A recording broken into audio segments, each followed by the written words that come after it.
আবার এই সচেতনতা ইয়া করে চলে, ওইটা করে চলে, এটা করে চলে, সব চলে। তো এই যে দেখেন এই রাস্তাটার পিছনে দুনিয়ার জাম বাজ্যা রয়েছে, কিন্তু সামনে গাড়িগুলা আসলে কিভাবে যাচ্ছে। হ্যাঁ, রিক্সা, এটা একটা এক হিসাবে হাইওয়ে রোড। দেখেন এটা দিয়া রিক্সা চলতেছে, হ্যাঁ, এটা দিয়া বাস চলে, প্রাইভেট চলে, সিএনজি চলে, হুন্ডা চলে। হ্যাঁ, এটার ভিতরে দিয়ে যদি এই যে এরকম একটা রিক্সা চলে, হ্যাঁ, তাহলে আপনি বাংলাদেশের আইন বলতে কি বুঝাবেন আর কি জানবেন? এই যে দেখেন এক জায়গায় দাঁড়ায় রয়েছে 3জন 4জন, হ্যাঁ, এরা এক জায়গায় দাঁড়ায় থাকবে কেন? যেহেতু এই রোডের কাজ চলতেছে, এরা সিরিয়াল ধরে দূরে দূরে থাকবে, যতটুকু কাজ চলে, হ্যাঁ, ততটুকু পর্যন্ত থাকবে এবং কাজগুলা এই যে দেখেন কতটুকু দূরে দাঁড়ানো। তো এদেরকে আসলে কি বলবো, বলার কোনো ইয়া নাই, কারণ এদেরকে বললে কোনো লাভ নাই। এই দেখেন রিক্সা খাড়া রয়েছে, হুন্ডা খাড়া রয়েছে, ইয়া খাড়া রয়েছে, হ্যাঁ, ভ্যানে করে মাল নিচ্ছে। তো আসলে এই রোড এমন সিস্টেম করা উচিত যে এই রোডে যারা ঘুরবে বা ইউটার্ন করবে তাদের জন্য ইউটার্নের সিস্টেম উপর দিয়ে করা থাকবে। তারপরে যারা সোজা চলে যাবে তাদের জন্য সোজা মানে কোথাও দাঁড়াবে না, তাদের সোজা ট্রেনে চলে যাবে, হ্যাঁ, সেই সিস্টেম করা উচিত। তারপরে এক একটা সিস্টেমের এক একটা ইয়ে থাকে। তো এই যে দেখেন কাজ করছে, তো করছে, কি করছে না করছে আস্তে আস্তে করতেছে।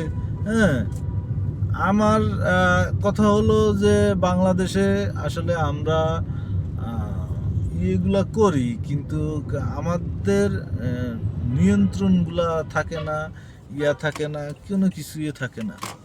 হ্যাঁ, তো আসলে এই বিষয়ে আমরা কি বলবো, কি বলবেন আপনারা? দেখা গেছে যেখানে মিশিং লাগে 5টা, হ্যাঁ, সেখানে মিশিং ব্যবহার করে 2টা। যেখানে লোক লাগে 20 জন, হ্যাঁ, সেখানে লোক ব্যবহার করে 10 জন বা 15 জন। এইভাবে এভাবে কি আসলে বাংলাদেশের কাজগুলো কি সফল? আর আরেকটা কথা না বললে নয়, আমি বলবো বাংলাদেশে কাজ অনুমোদন পাস হয়, এটা পাস হয়, ওইটা পাস হয়, সিরিয়াল যেটা পাস হয়, হয়ে আসে। তো পাস যে হয়ে আসে, আসার পরে হ্যাঁ সমানে সব কাজগুলা ধরে।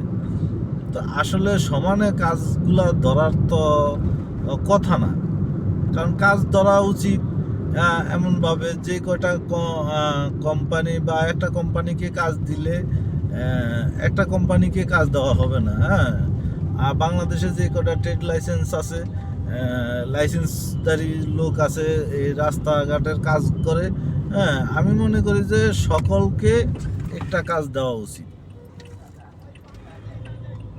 সকলকে একটা কাজ দেওয়া উচিত। কারণ সকলকে যদি একটা কাজ দেওয়া হয় তাহলে সকলেই সমান সমান জিনিস, সমান সমান ইয়া নিয়ে কাজ কইরা এক দিনে যদি 5টা লোকে কাজ করে, হ্যাঁ, তাহলে 5টা লোকে যদি ওই 15 জন করে যদি লোক রাখে, হ্যাঁ, তাহলে 5-15 কত জন লোক,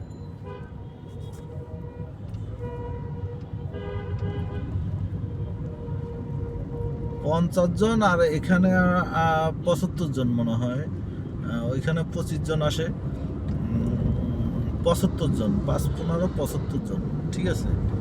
তো আমি বলবো এই যে 75 জন। এখন